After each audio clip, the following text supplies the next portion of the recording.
नमस्कार। भारत भूमि को वीर प्रसूता वसुंधरा कहकर उसका वंदन किया गया है।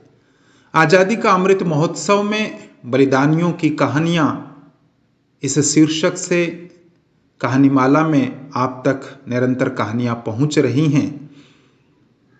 इसी क्रम में आगे बढ़ते हुए मेरा ध्यान एक दिन अचानक गया पूर्वोत्तर भारत की उन महान विभूतियों की ओर जिन्होंने इस भारत भूमि के लिए, अपनी जन्मभूमि के लिए अपना सर्वस्व बलिदान कर दिया। आइए आज उसी श्रृंखला में सुनते हैं खासी क्रांतिकारी ऊ तिरोत सिंह का बलिदान। ब्रह्मपुत्र और कछार में बराक या सूरमा घाटी पर कब्जा कर लेने के बाद ईस्ट इंडिया कंपनी के पॉलिटिकल एजेंट डेविड स्कॉट ने जयंतिया पर्वतमालाओं में बसने वाले खासी, गारो और जयंतिया लोगों पर आधिपत्य जमाने की सोची। उसने इस भूभाग पर बहुत सुनियोजित ढंग से कब्जा करने के लिए योजना बनाई।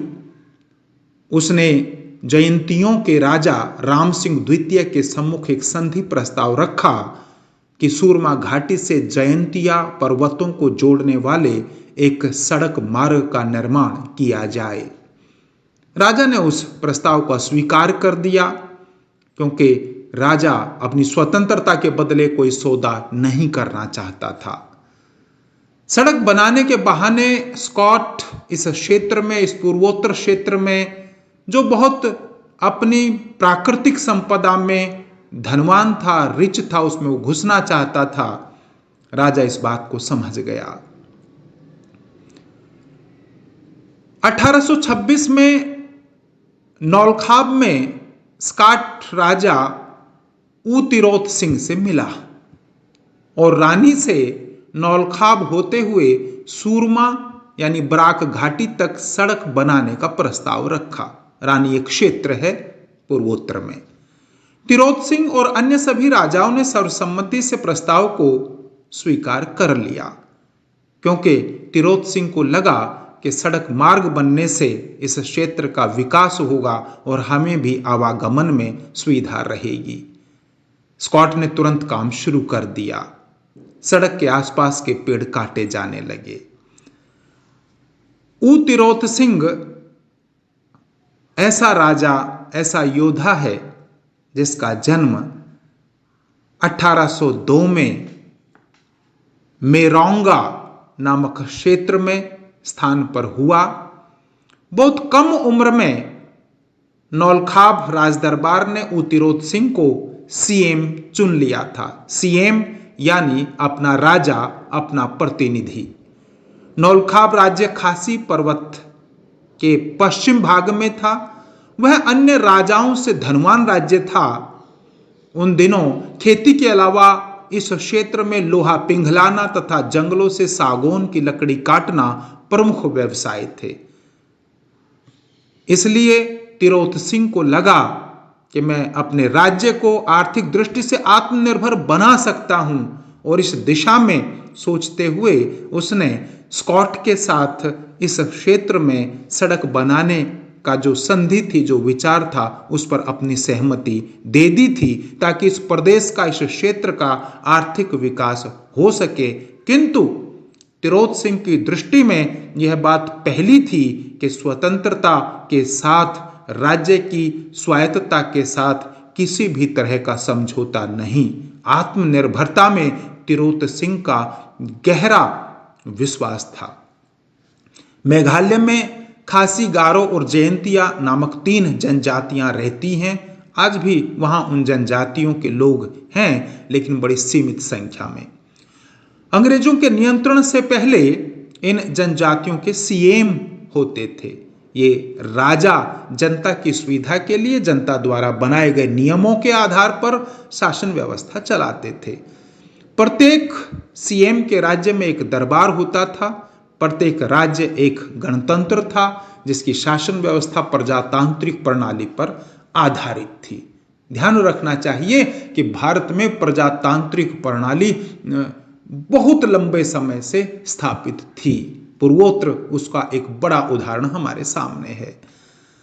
सीएम का चुनाव भी राज्य दरबार द्वारा किया जाता था और उस समय खासी जयंतियां की पहाड़ियों में लगभग 30 छोटे छोटे राज्य थे।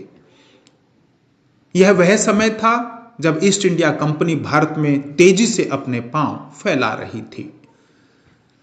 1826 का यह समय है जब ऊ तिरोत सिंह राजा था अपने उस छोटे से क्षेत्र का।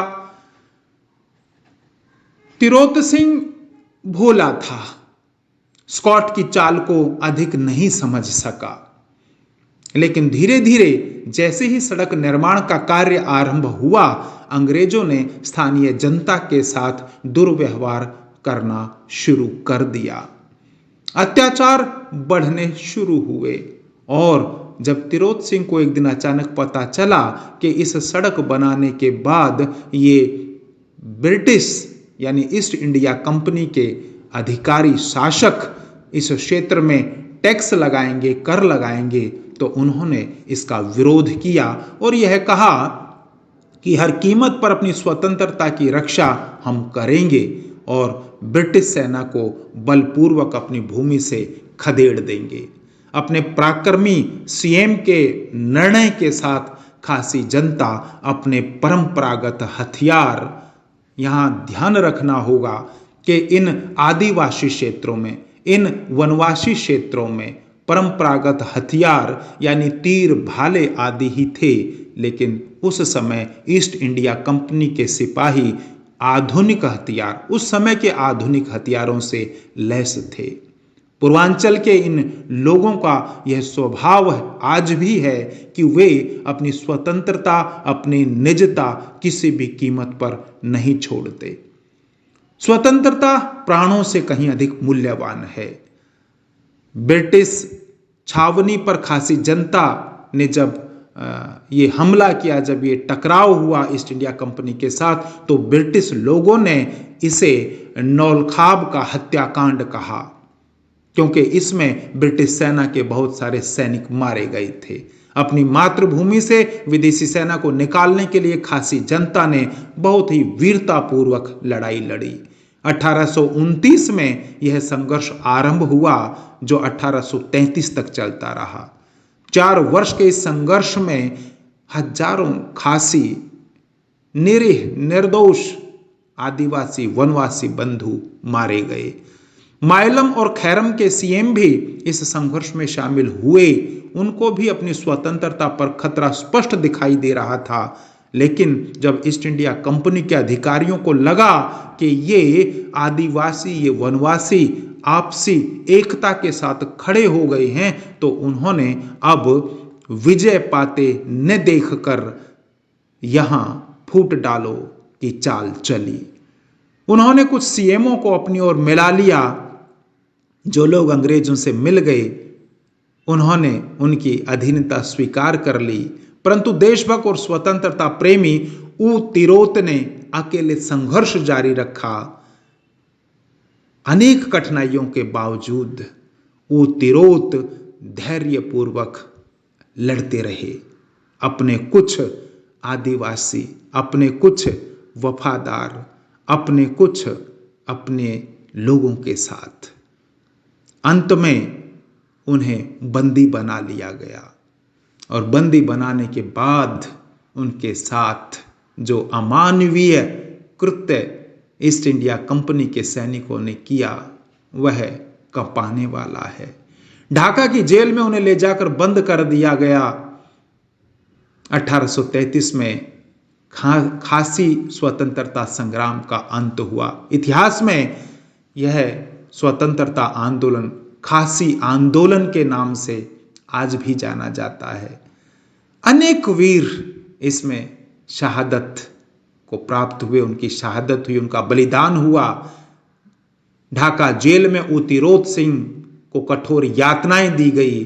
अंग्रेजों ने उनके सम्मुख अधीनता स्वीकार करने का प्रस्ताव रखा, किंतु अंग्रेजों के घृणित प्रस्ताव को ठुकराते हुए ऊ तिरोत सिंह ने कहा था, मैं दास राजा बनने से एक सामान्य व्यक्ति के रूप में जीवन यापन करना अधिक पसंद करूंगा।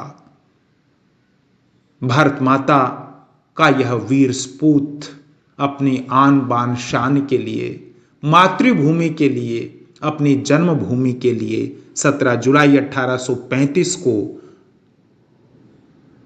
अंतिम सांस लेता है ढाका की जेल में। ऊ तिरोत सिंह की उम्र मात्र 33 वर्ष।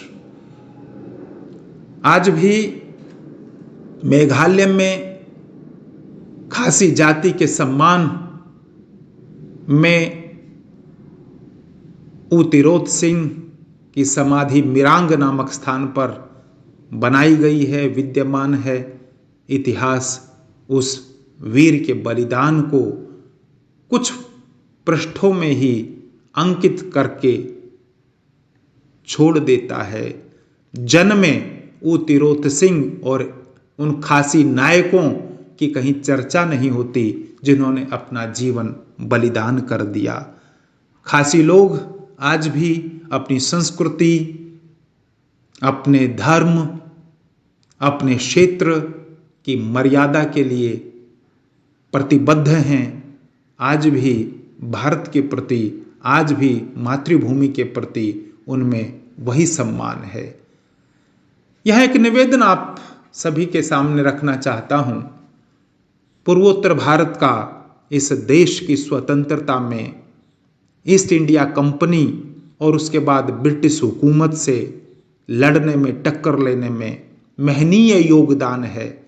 हजारों आदिवासी वनवासी बंधुओं ने अपने जीवन बलिदान किए, लेकिन आज